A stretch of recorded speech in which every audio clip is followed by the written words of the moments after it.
você falando de cansaço, né? O pessoal cansado.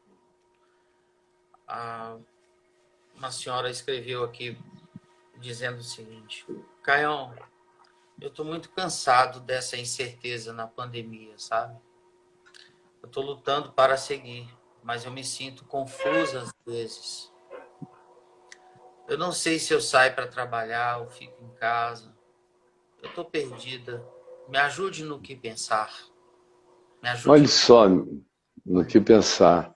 Deixa eu te falar, minha filha, se você puder não sair de casa, por favor, não saia.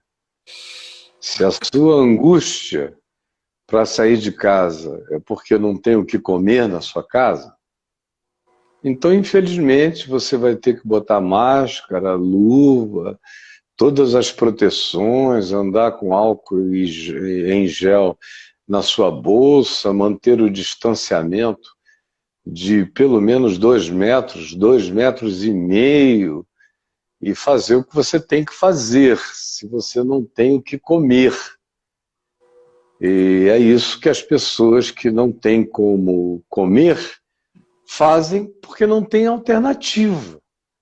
Ou aqueles que trabalham em serviços essenciais. E o lixeiro que passa aqui na porta de casa toda noite. O coração cheio de oração por todos eles. Porque imagina, sem eles, o caos que ficaria aqui. Total, e na cidade inteira. Então, eles são os seres que trabalham num serviço sacrificial. Mesmo que o governo dissesse, os garis não precisam mais sair para trabalhar, nem os coletores de lixo, não adiantaria, eles teriam que sair para trabalhar sob pena de que a pandemia poderia até piorar para todos sem o serviço deles. Então, esse é um trabalho essencial, tanto quanto dos médicos, dos padeiros, dos que fazem comidas básicas para a gente, das farmácias, de alguns serviços sem os quais até as nossas necessidades mais prementes e as nossas urgências mais fundamentais não podem ser atendidas. Se você faz parte de um grupo desse e é forçada a sair, seja pela fome, seja pelas implicações do seu serviço, então o que a gente pode fazer se não se defender e ir? Agora, se você tem alternativa de não ir, se você está pensando em ir só por causa do tédio, do cansaço, só porque você não consegue conviver com você mesma, só porque isso dá uma angústia, uma vontade de sair correndo, de pular pela janela, por causa da sua solidão, por causa do seu desamparo, por causa da sua orfandade psicológica que está se manifestando com uma força brutal nesses dias de pandemia, se é por causa disso, eu imploro a você, em nome de Jesus, que fique em casa. Fique em casa. Você não precisa de, no meio da sua agonia, correr para a multidão, para se distrair, para buscar algum outro angustiado de alma que esteja precisando se distrair com uma outra angustiada de alma como você e depois voltar cada um para casa com coronavírus, com Covid-19. Você não precisa disso. A tua dor de solidão, de isolamento já é o bastante. Você não precisa agregar a ela o sofrimento horroroso dessa doença. E nem tampouco o risco de, em adquirindo-a assintomaticamente, passá-la para terceiros. Olha, eu tenho um amigo aqui em Brasília, queridíssimo, é um irmão mesmo, que foi um dos que me manteve aqui, morando aqui.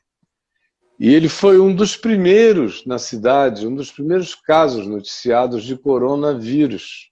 Um dos primeiros. A mulher pegou, uma das filhas pegou, 2 outras não, mas alguns amigos que estiveram com ele num jantar foram também infectados. Ele é um homem forte, forte.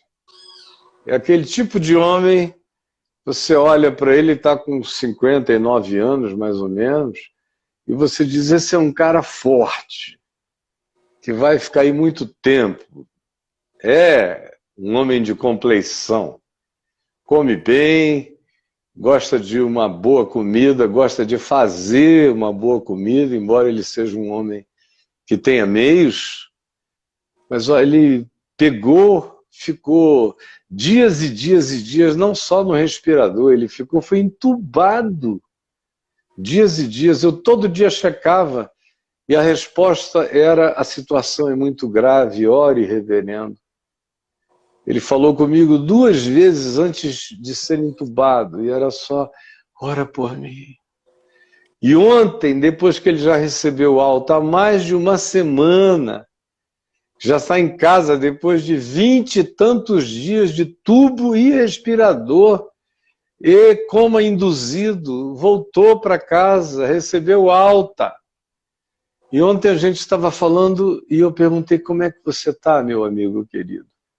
E a voz dele estava fraca, era um fragmento da voz original dele, que é forte, que é intensa, que é agradável. Ele estava ali, reduzido, ele falou, não, estou aqui fazendo fisioterapia, expandindo o pulmão, respirando, fraco, andando devagar. Olha, isso já vai para 1 mês. Num cara que escapou, e ainda está assim. Então, minha filha, por favor, você não precisa de, além do seu tédio, agregar o risco disso lhe acometer e, a partir de você, acometer outros. Pelo amor de Deus. Eu estou fazendo lives aqui de manhã, de tarde, de noite, para ver se pessoas como você se animam.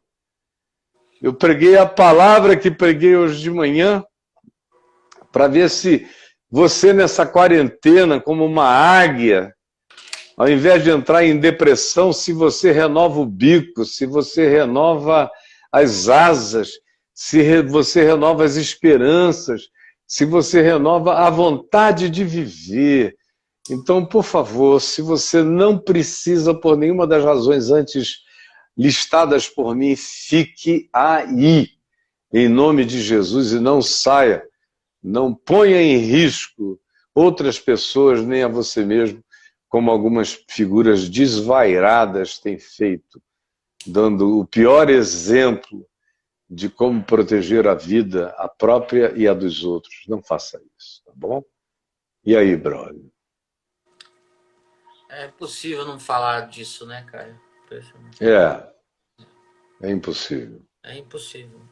E olha, a gente só está iniciando a carreira.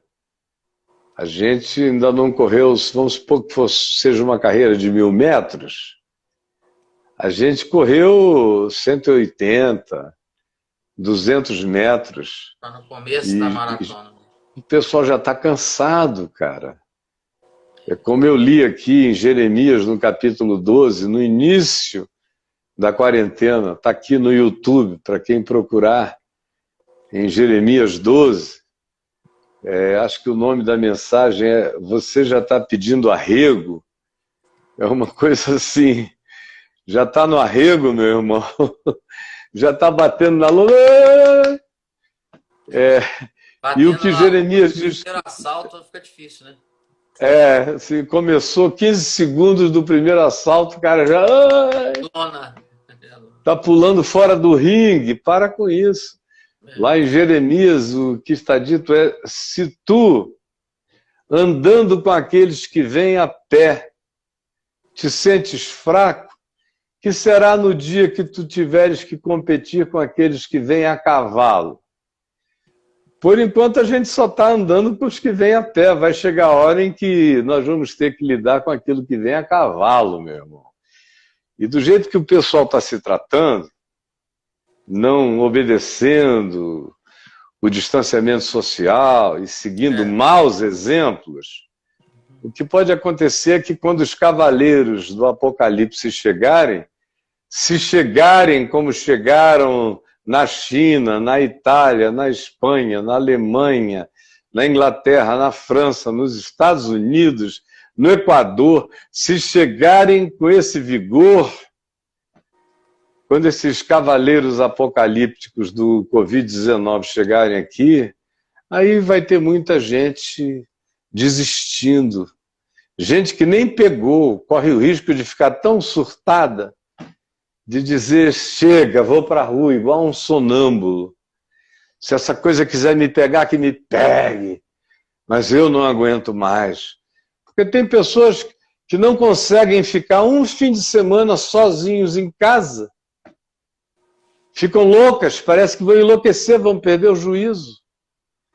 Imagina, cara, se você, além disso, vir todos os dias aquela montanha de corpos sendo jogados em valas comuns, com cal em cima. Eu, em São Paulo, já tenho amigos me dizendo que as estatísticas estão começando a ganhar nomes. Isso é que vai ficando difícil. Porque quando você só ouve, morreram 100, morreram isso, morreram tantos, morreram 1000, mas ninguém tem nome, parece que não é muito com você. Mas quando começa a dizer, olha, o seu tio Nicolau morreu, a sua tia Esmeralda não aguentou, Começa a chegar. O seu avô, vovô João não suportou, aí o negócio começa a chegar bem dentro da casa das pessoas e a interpretação se torna outra. Como se o presidente da República recebesse a notícia de que a Michele, esposa dele, está com Covid-19, internada, entubada, com, de fato, coma induzido, e que, ao mesmo tempo, no Rio tem a suspeita de que o Carluxo também está, já foi para o hospital, não está conseguindo respirar. Se ele sair à rua para sair beijando e abraçando todo mundo, ele tem que ser internado, porque o mínimo de resíduo de lógica humana, de racionalidade humana, mandaria seria ele se recolher e ficar fazendo vigília pelas pessoas amadas dele, correndo o risco de morrer. Mas enquanto isso é só na população, e o cara é assim, meio indiferente, quase sociopata, então não diz nada para ele, a menos que fosse uma miséria que acontecesse com ele mesmo, radical, forte, violenta, quase mortal, para ele se levantar dali e dizer, com isso não se brinca, como o Boris Johnson, lá na Inglaterra, que começou isso tudo dizendo, não, vamos deixar todo mundo se contagiar para acabar logo. Vamos deixar, foi a política inicial. Aí, meu amigo, nem um mês disso, o negócio pegou ele, foi tão bravo que ele disse, nunca peguei nada pior, meu Deus, me interna, me tira daqui, acabou na UTI. E vai sair, já saiu de lá com a mentalidade transformada, porque tem gente que a ciência não convence, o bom senso não convence, a lógica não convence, apelos não convencem, o cara tem que ser esmagado, tem que ir até a portinha da morte para sair de lá um pouco mais iluminado, porque tem gente que parece faraó do Egito. Quanto mais a praga cresce, mais o coração do cara endurece. É horrível.